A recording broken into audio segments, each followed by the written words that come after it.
हमारे सामने दो बॉडी है, एक मेल बॉडी है, दूसरा फीमेल बॉडी है। बात करते हैं अगर हम मेल बॉडी की, तो मेल बॉडी के यहां पर देखिएगा ये ब्रेन वाला पार्ट, और फीमेल बॉडी के अंदर भी ये ब्रेन वाला पार्ट। इस ब्रेन वाले पार्ट में देखिएगा, और एक चीज ध्यान रखिएगा, मेल और फीमेल दोनों ही बॉडी में सिमिलर ग्लैंड्स होते हैं। याद रखिएगा, मैक्सिमम ग्लैंड्स जो होते हैं मेल के और फीमेल के जो होते हैं, कौन सा ग्लैंड, तो याद रखना है इंडोक्राइन ग्लैंड। इंडोक्राइन ग्लैंड जो होते हैं, अभी मैं बात करने वाला हूं इंडोक्राइन ग्लैंड्स के बारे में। इंडोक्राइन ग्लैंड्स, इसको हिंदी में कहते हैं अंतःस्रावी ग्रंथि। आप भी जो हम लोग बात करने वाले अंतःस्रावी ग्रंथियों के बारे में बात करने वाले हैं, तो मेल और फीमेल की जो अंतःस्रावी ग्रंथियां होती हैं, दोनों मैक्सिमम सिमिलर होता है, मतलब दोनों के पास मैक्सिमम सिमिलरिटी होती है। बस एक का डिफरेंस है, मेल के पास टेस्टिस होता है, फीमेल के पास ओवरीज होता है। टेस्टिस मेल हार्मोन को सिक्रीट करता है, ओवरी जो है फीमेल हार्मोन को सिक्रीट करता है। अगर हम इसको कंपेयर करके देखें तो मेल के पास भी मस्तिष्क है, फीमेल के पास भी मस्तिष्क है, दोनों ही के पास ही पिट्यूटरी ग्लैंड है और हाइपोथैलेमस है।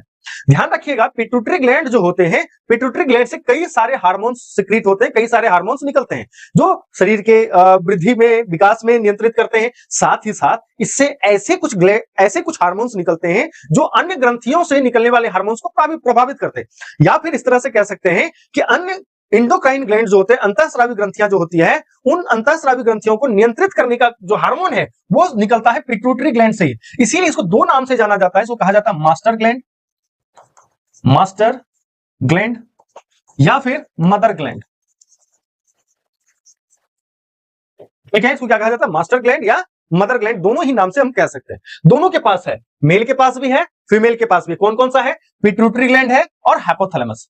कहां पर है, ब्रेन में मटर के शेप के समान होता है। ब्रेन के पीछे भाग में कैसा होता, सॉरी आगे के भाग में, पीछे भाग में, आगे के भाग में कैसा होता है, मटर के दाने के समान होता है, और वो मटर के दाने के समान के पीछे जो है हाइपोथैलेमस होता है।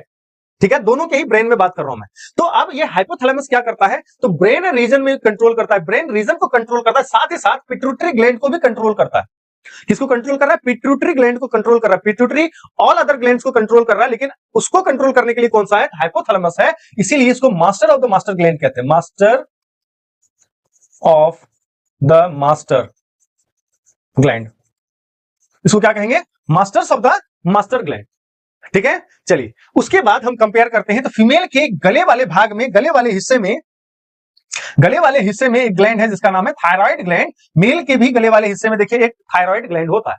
ठीक है, जो कि क्या करता है, मेटाबॉलिज्म, जो affects metabolism among other things. ये क्या करता है, मेटाबॉलिज्म को अफेक्ट करता है।